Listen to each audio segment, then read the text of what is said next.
Hi, and welcome back to Nancy Ellen Quilts. Today's lesson is all about hand applique.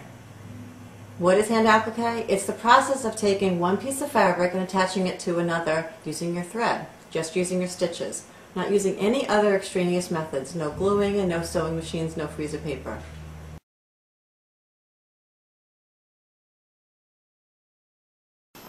Okay, so the first design I'm going to work with is appliquing a heart onto a background. And in the example that you're looking at, there's a striped fabric appliqued to a blue background. Okay, so let's get started over here on the workboard.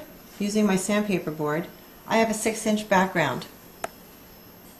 And to align the heart in the center, I'm going to start by folding it in half and thumb pressing it right down the center. This was a pre-cut stitch square, so I could be prepared.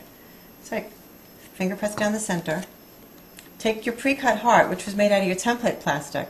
Template plastic is a great tool to use to make all of your applique designs. It's one of the methods I'm going to talk about, and it's a great place to start. So lining up your heart in the center, down that crease. This is the outie lining up with the line, and the innie lining up with the crease this way. This is the innie, this is the outie.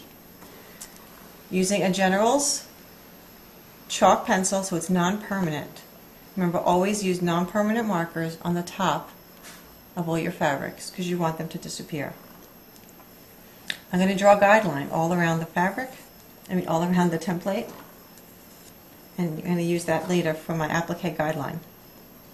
I'm going to remove the heart, and you can see I have the design on the background.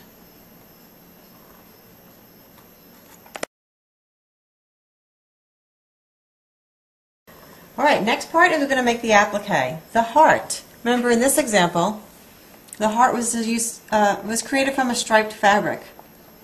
Alright, well in this case we're going to use yellow today. I have this bright yellow fabric which is a light color, so I cannot use my chalk pencil from General's.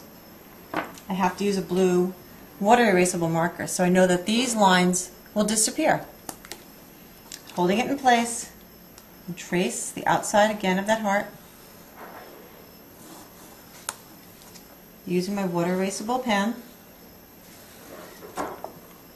This is the thick version and this is the thinner version. They both work wonderfully, and they will erase with water just a spritz when you're done. Oops, and there's my heart. You can see that just a little bit.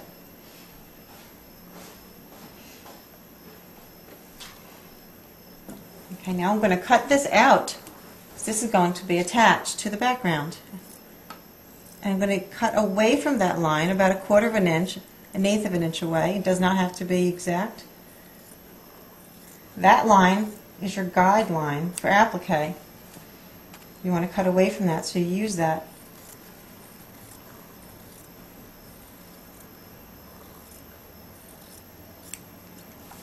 I'm using my sharp applique scissors. They're short and they're really great to work with when you're doing applique. These are about 4 inches with a nice sharp point.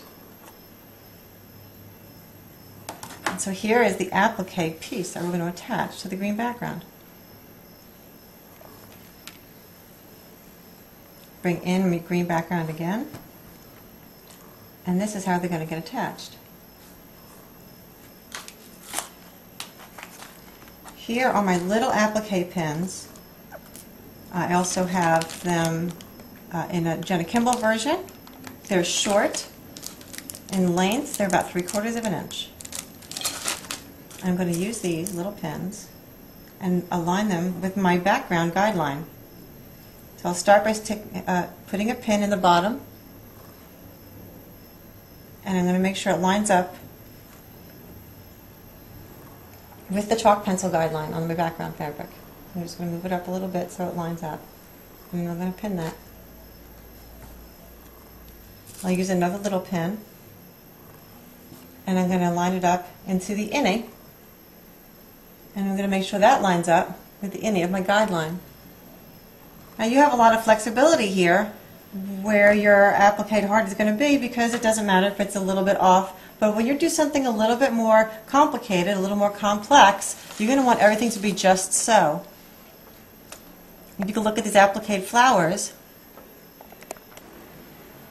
then Then you can see that every petal really has to be in a particular place. This leaf has to be here, these petals have to lie right in a particular place, so they have to be exact. And this is a great example of applique, and I'm going to show you a little bit of that later. I'm going to add a few more pins to stabilize our piece. Once you add the pins, you could also baste, which is a big loose stitch just inside, but I'm not going to baste this today. And those little flowers I showed you before, I don't baste those either. They just get a little bit of pin, and then they get appliqued. So now you see we're ready to begin the applique. So using my straw needle, straw needles are thin needles. You can see that on the green background. It's a thin needle and it's very long, and I prefer this to do all my hand applique because I use a needle turn method, which I talked about earlier. And because it's so long, my fingers can grab it easily, and I can use it to provide leverage to really turn the fabric under. I have here my needle threaded with my silk thread. I can't say enough about silk thread. It's my favorite to do all my applique because it is so thin and so strong, it blends right into the fabrics. Actually, I have here an assortment of lovely silks and another brand called Aurifil. And I just want to share this with you that if you're looking to do your applique, these are my favorites. The Aurifil is a 2-ply thread, also blends directly in. It's 100% cotton, and these are an assortment of silks that I carry. All right. Back to applique. There's 3 parts you want to learn and concentrate on. There's the point on the end. You want to learn the curve. You want the straightaway, and actually the 4th part you want to learn is the innie. And this is what I refer to as the innie area. Some of my students call it the cleavage. I'm going to start here on the edge.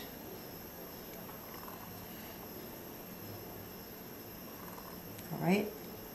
I'm going to take the needle, starting on the top, and there's a knot in my thread. I'm right-handed. I'm going to begin by turning it under, right to that blue guideline on top, and you can see it lines up with the white guideline right behind it. And you see that? And as I hold it there with my thumb, I'm going to come from the back only this first time, just so the knot is in the back. And now I'm going to just turn a little bit, and only turn as needed. Coming under. I'm going to get a close-up of this. My needle's coming under the yellow, and just to the very, very edge. I'll leave it right there so you can see that. To the very, very edge of the yellow fabric. And I can pull that through. This is the needle turn method. Doesn't require any extra glue or prior ironing. Just take small stitches and go, one at a time. You see I'm coming from behind the yellow, and I'm getting just the very, very edge of the yellow on the top. And I'm not going to do this whole thing, but I'm going to show you a bunch of stitches behind the yellow and the yellow, and see how beautifully this thread matches. And a very, very important point is that your thread will match your applique piece. You're not going to choose a green thread for a yellow applique. Make sure your thread matches, and that's why you want a big collection like this. So every one of your colors will match whatever you're appliquing. So this is how you handle a straight edge. You just tuck as you go, looking at your top guideline. I'm going to take this pin out of the way. Matching your guidelines. Just needle turn. Catching the green in the back, turning it under, catching the very, very edge. I'm just going to applique this right down to the point.